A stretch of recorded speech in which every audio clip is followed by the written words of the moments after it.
Jadi beginilah, untuk respon kepada soalan, saya ingin tegaskan bahawa Pakatan Harapan muncul pada kemenangan pasca 2018 pilihan raya, lebih kurang dalam bulan Mac begitu.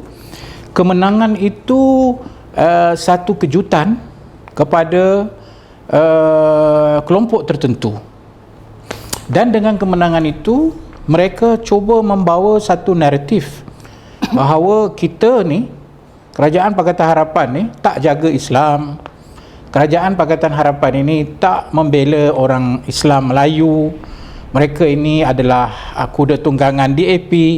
Jadi ketika saya naik tu, Mas Surah, itulah latar yang membawa kehadiran saya ketika itu menjadi menteri. Dan sudah tentulah waktu saya jadi, kalau disebut di situ pada Disember, ya, bermakna hanya beberapa bulan. Saya dilantik sebagai menteri pada bulan Jun, Julai, Ogos, September, Oktober, November, Disember. Itu waktu yang crucial kerana kita masuk banyak masalah dalam pentadbiran Islam. Dari sudut yang paling besarnya tabung haji, yang keduanya ialah persepsi JAKIM itu sendiri yang dilihat sebagai satu autoriti yang tidak terbuka pemikiran dia.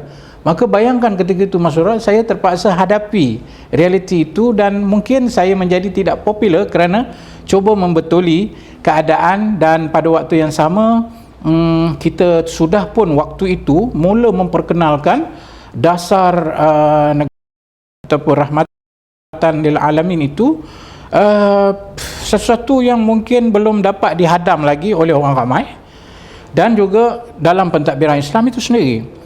Maka ketika itu lahirlah kenyataan-kenyataan yang bukan kontroversial itu datang dari saya, tetapi dispinkan oleh netizen. Saya bagi contoh, pada ucapan saya yang pertama kali sulung saya ucap pada bulan Julai di hadapan semua pentadbiran Islam 2018, saya dalam ucapan itu membentangkan idea-idea dan gagasan-gagasan pentadbiran Islam yang lebih dinamik, yang asasnya ialah rahmatan lil alamin.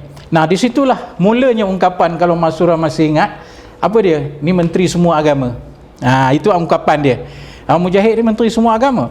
Sedangkan saya tidak berkata demikian. Saya tertakluk kepada pentadbiran Islam dan saya tidak menjaga dari sudut pentadbiran agama lain. Cuma bezanya, dalam dasar yang saya bawa, saya menginginkan hubungan antara orang Islam dengan yang bukan Islam di atas dasar rahmatan lil alamin. Tapi dispinkan kononnya saya ni menteri semua agama. Itu satu. Kemudian di parlimen bila timbul isu LGBT, kita pun menjawab tentang soal Malaysia tidak pernah mengiktirafi LGBT. Kerajaan Pakatan Harapan tidak pernah mengiktirafi advokasi LGBT. Saya hanya menyatakan dari sudut mereka sebagai insan, manusia, kita tidak boleh menyakiti mereka.